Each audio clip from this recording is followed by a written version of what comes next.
बेटा हुण आपां 9वीं क्लास का 12वां अध्याय हीरो का सूत्र शुरू करन जा रहे हैं। इस अध्याय नूं, इस चैप्टर नूं बनाउण दा मकसद त्रिभुज का खेत्रफल पता करना सीगा। पर तुसीं कहोगे सर त्रिभुज का खेत्रफल तो सानूं आंदा है कढना, जिवें ध्यान नाल देखियो। छोटी क्लासां दे विच 7वीं 8वीं क्लास दे विच असीं पता कीता सीगा त्रिभुज का खेत्रफल 1/2 गुना आधार गुना लंब। इंग्लिश वाले बच्चों ने 1/2 गुना बेस इंटू हाइट। हाइट नूं एल्टीट्यूड भी बोलते से आपां, बेस इंटू एल्टीट्यूड भी कह सकते हैं। पर बेटा ध्यान नाल एक गल नूं ध्यान रखना है कि जदों तुहाडे कोल एक त्रिभुज दे विच 90 डिग्री का कोण मिलता है, उस समय ही तुसीं ये फार्मूला लगा सकते हो 1/2 गुना आधार गुना लंब। आधार जिमें कि लंब जिस साइड तो डिगदा है उसनों आधार बोलते हैं, तो लंब नूं आपां हाइट बोलते हैं। तो इस करके ये आधार हो गया, ये लंब हो गया, 1/2 गुना 6 गुना 4 आ जाएगा। ये आधार है, आ लंब है, इस करके फिर 1/2 गुना 6 गुना 4 आ सकता है। इत्थे देखो ये जिहड़ा त्रिभुज है इसनूं अधिक कोणी त्रिकोण कहने आपां, ऑब्ट्यूज एंगल ट्रायंगल। अधिक कोणी का मतलब होंदा है जिहदे विच तुहानूं दस्सिया सी 180 तो 90 तो वड्डा कोण हुंदा है। एक कोण 90 तो वड्डा होवे तो उसनूं अधिक कोणी त्रिकोण कहा जाता है।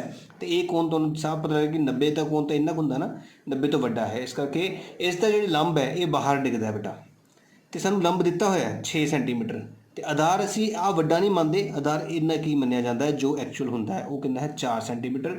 तो इन्हां तिन्नां डायग्राम का जो आपां एरिया ऑफ कड्डांगे, खेत्रफल कड्डांगे, तो इहदा भी आंसर की आएगा 1/2 गुना आधार 6 गुना लंब 4, 2 6 चौका 24/2 या 2 नाल 4 नूं कट के 2 आ गया, 6 दूनी 12 सेंटीमीटर की घात 2।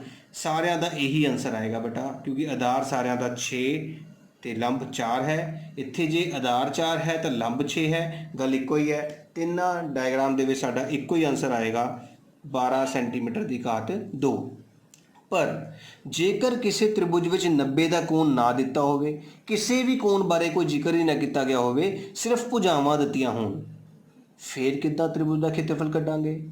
इसे लई बेटा इस तरह के त्रिभुज का खेत्रफल पता करने लई जिन्हां दे विच सिर्फ और सिर्फ भुजावां दित्तियां होण, हीरो के सूत्र की वरतों की गई। ध्यान नाल देखो, हुण आपां त्रिभुज का खेत्रफल पता करन जा रहे हैं। जदों सिर्फ त्रिभुज की भुजावां बारे पता होवे तां हीरो सूत्र राही त्रिभुज का खेत्रफल पता किया जा सकता है।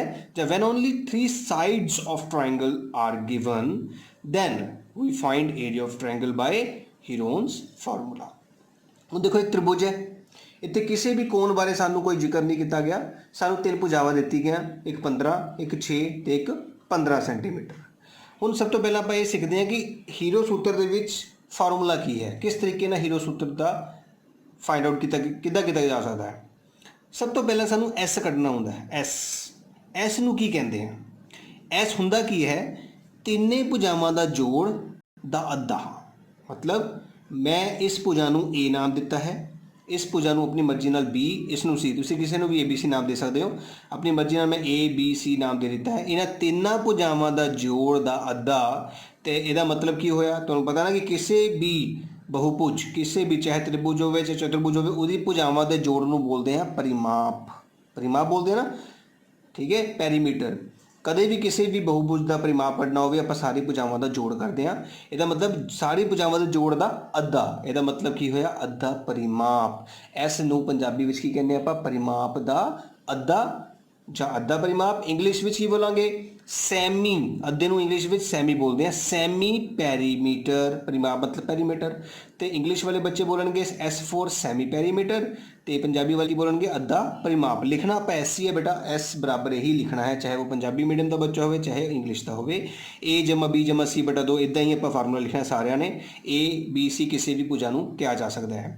खेत्रफल का फार्मूला की होंदा है S bracket which S minus A पहली भुजा जो भी तुसीं मन्नी होएगी, S माइनस B दूजी भुजा, S माइनस C तीजी भुजा। इन्हां चारां चीज़ों के विचकार कुछ साइन नहीं हैगा, गुणा है बेटा, ठीक है।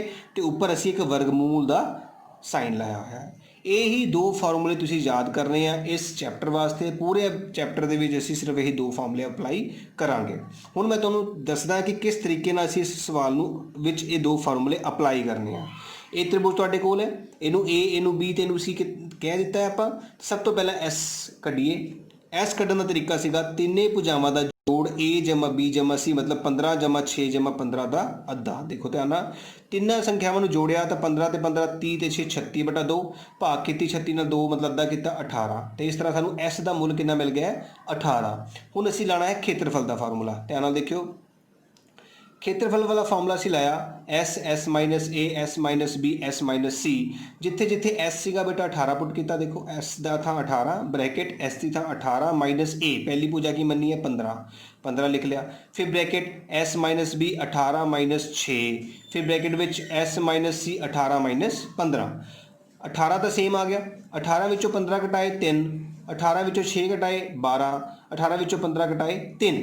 ਇੱਥੇ ਤੱਕ ਤਾਂ ਬਹੁਤ ਸੌਖਾ ਹੈ ਬੇਟਾ। ਇਸ ਤੋਂ ਬਾਅਦ ਕੀ ਕਰਨਾ ਹੁੰਦਾ, ਸਾਨੂੰ ਹਰ ਇੱਕ ਰਕਮ ਦੇ ਗੁਣਨਖੰਡ ਬਣਾਉਣੇ ਹੁੰਦੇ ਹਨ।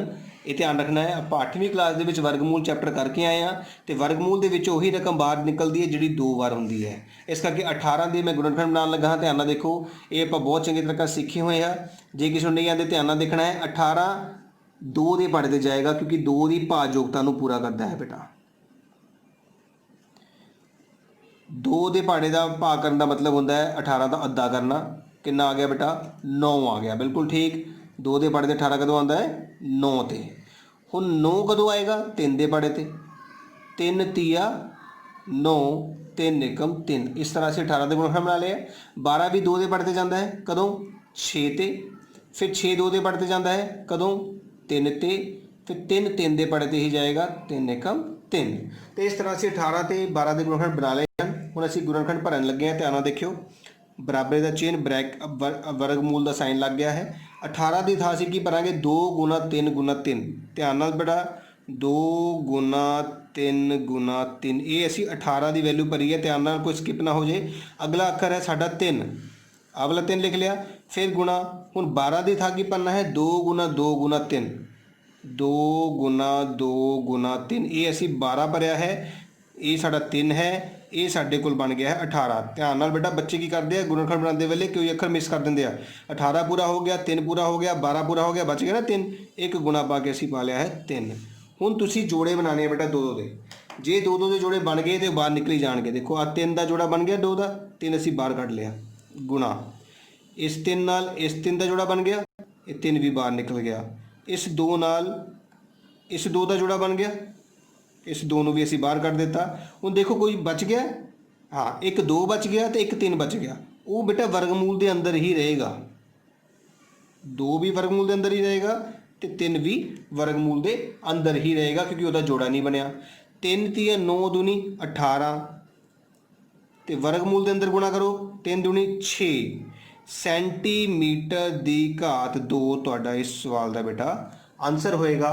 ਇਸ ਤਰ੍ਹਾਂ ਤੁਸੀਂ ਹੀਰੋ ਸੂਤਰ ਦਾ ਫਾਰਮੂਲਾ ਅਪਲਾਈ ਕਰਨਾ ਹੈ। ਉਮੀਦ ਹੈ ਤੁਹਾਨੂੰ ਸਮਝ ਆਇਆ ਹੋਵੇਗਾ। ਹੁਣ ਆਪਾਂ 12.1 ਅਭਿਆਸ ਸ਼ੁਰੂ ਕਰਾਂਗੇ ਤੇ ਉਹਦੇ ਵਿੱਚ ਇਸੇ ਤਰੀਕੇ ਨਾਲ ਸਾਰੇ ਫਾਰਮੂਲੇ ਅਪਲਾਈ ਕਰਾਂਗੇ।